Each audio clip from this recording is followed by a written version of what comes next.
Hola, mi nombre es Julio Fernández, soy psicólogo especialista en adicciones. El día de hoy les quiero compartir un video sobre cómo relacionarnos de forma adecuada con un familiar consumidor de sustancias psicoactivas o persona cercana. Lo primero que tenemos que tener en cuenta es informarnos bien, informarnos sobre cómo brindar un buen abordaje, y para eso tenemos que tener claro que el uso de sustancias psicoactivas no en todas las personas genera lo que se llama un síndrome de dependencia o dependencia como tal. El uso de sustancias psicoactivas no en todas las personas genera problemas.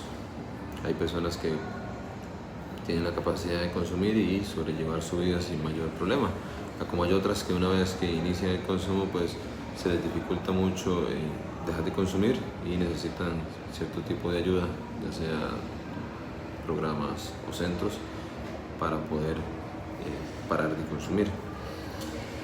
Hay tres niveles importantes a mencionar en lo que podríamos catalogar el consumo, y esos tres niveles son dados por la clasificación internacional de las enfermedades, que es dado por la Organización Mundial de la Salud. El primer nivel a tener en cuenta es el consumo recreacional. Cuando hablamos de lo que es un consumo recreacional u ocasional, estamos hablando de un consumo que se da pocas veces,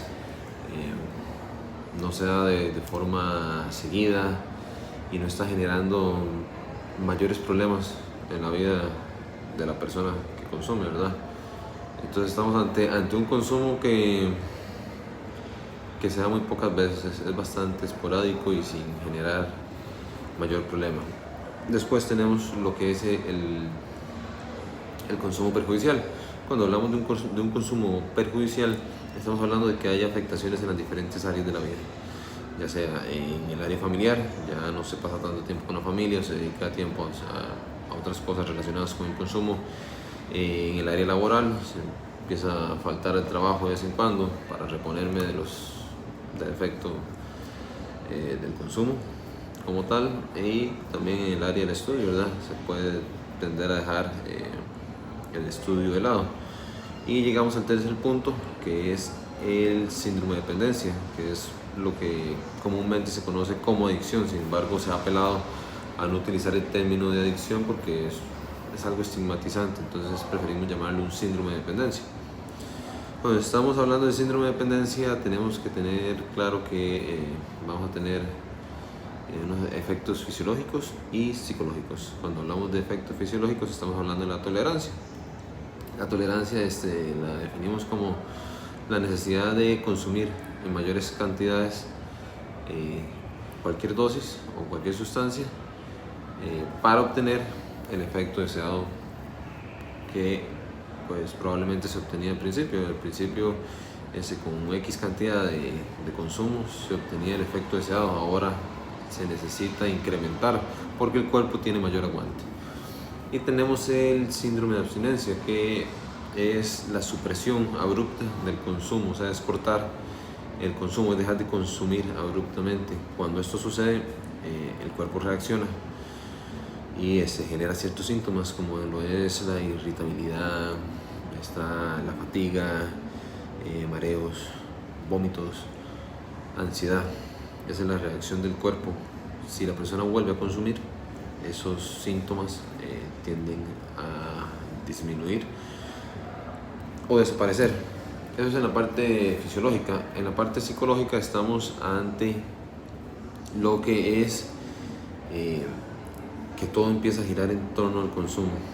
Ahora todo el tiempo se empieza a dedicar de una u otra manera a todo lo relacionado con el consumo, la forma de obtenerla,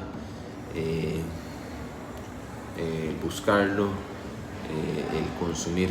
Entonces la mayor parte del día se va en consumo.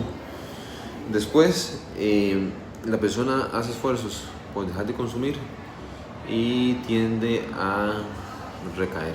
Se dan las recaídas. Como sabemos, la recaída es la norma, no la excepción. En un proceso en que la persona pues decida dejar de consumir, se puede dar la recaída como parte de. Entonces, ese es otro punto. Y uno muy importante es el que no se mide las consecuencias ni a corto, ni mediano, ni largo plazo. Entonces vemos ejemplos claros, qué sé yo, de una persona que tiene una úlcera y a pesar de que tiene una úlcera, pues sigue con el consumo de alcohol y haciendo grandes ingestas. Si hay depresión y se le ha dicho que el consumo empeora la parte emocional, pues se hace caso omiso y la persona sigue haciendo uso del consumo. Ese tercer punto, recapitulemos: el consumo ocasional o recreacional, el consumo perjudicial y el síndrome de dependencia. Ya cuando hay un síndrome de dependencia, pues ya hay serios problemas, ¿verdad? Cuando estamos en un consumo perjudicial, ya vamos viendo si hay ciertas actitudes disfuncionales que nos pueden prever que se puede llegar a generar un síndrome de dependencia. Entonces es importante tener todo esto en cuenta, porque muchas veces tendemos a confundir que si la persona está empezando a consumir significa que va a terminar en calle. No necesariamente, no siempre sucede eso. Son circunstancias que se pueden dar, sí, pero el que una persona consuma, marihuana, no es sinónimo de que va a terminar en calle o que va a terminar haciendo uso de otras sustancias. Entonces, el tener claro todo esto, pues, nos ayuda siempre a poder brindar un abordaje adecuado y saber en qué nivel está la persona que está consumiendo. Ha sido un gusto el poder estar hoy con ustedes. Espero que nos sigan acompañando. La próxima semana seguimos con diferentes temas relacionados con lo que es el consumo de sustancias psicoactivas. Recordemos que estamos con varios temas en lo que es el área de la adicción. Después estaremos tocando diferentes temas. Gracias por acompañarnos.